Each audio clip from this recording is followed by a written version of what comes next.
Commander Kirk Lippold, who commanded the USS Cole during the 2000 al-Qaeda terror attack in Yemen that killed 17 of our American sailors. It was the largest al-Qaeda strike that took the lives of Americans prior to 9/11. Sir, thank you very much. It's good to have you with us today. Thanks for being here.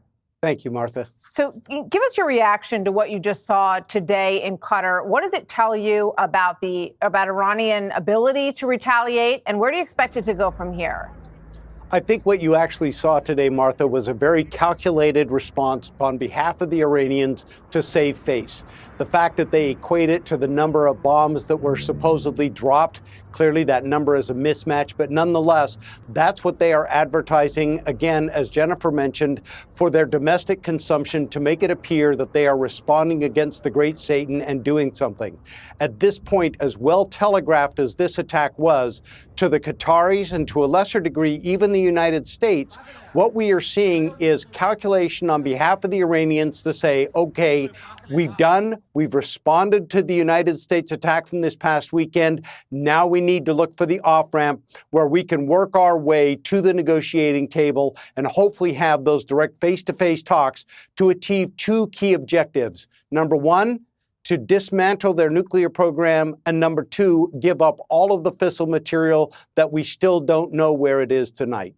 You know, if we continue to learn that their capability is diminished as a result of all of these attacks, and we saw even their response to the Beeper attack in Lebanon was not successful against Israel. They were a bit more successful in the most recent round. And then we saw today that their efforts were deflected in Qatar. So are you concerned at this point that they will look for sort of more low-key options? And I think about what happened to the USS Cole. Obviously, the outcome of that was not low-key at all, but it was a small boat, al-Qaeda-driven explosives into the USS Cole. What are you looking for in terms of the Straits of Hormuz or other things that they might turn to? Well, I think that's a great question. I'm going to take one quick step back in that any country that pursues to possess nuclear weapons does so because they view that as the ultimate guarantor of the government's survival. So when you look at the supreme leader, they want to ensure that they as a government, along with the IRGC, are able to survive. So at this point, the regime is looking for methods to do that. Given that we have had these large-scale attacks by the United States that were successful beyond our wildest planning operation capability, did a great job, I think at the end of the day, the Iranians now having responded are going to look for a way to preserve their ability to survive as a regime.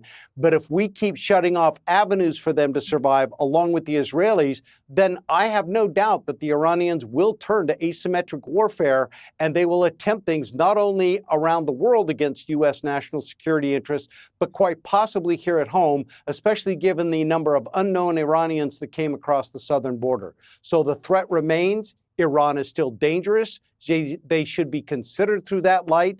But at this point, we need to tell them, let's get to the negotiating table and in very short order. That should be a swift timeline on behalf of the Trump administration. This is Vice President Vance talking about the Straits of Hormuz and the option on the table for Iran in terms of shutting it down, potentially temporarily. Watch this.